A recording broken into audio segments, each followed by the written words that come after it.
আল্লাহ বলেন, সম্পদের মায়া ছেড়ে তুমি যে মসজিদের দান বক্সে দান করো, তুমি যে গরিবের হাতে টাকা তুলে দাও, তোমার এই দানের দৃষ্টান্তটা হলো একটা চারা বীজের মতো।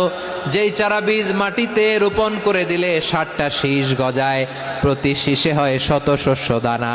আল্লাহ যারে চায় তেমনি বাড়িয়ে দেয়, তিনি যাকে মন চায় তাকে প্রাচুর্যতা দেয়। সুবহানাল্লাহ, ওয়াসিউন আলিম।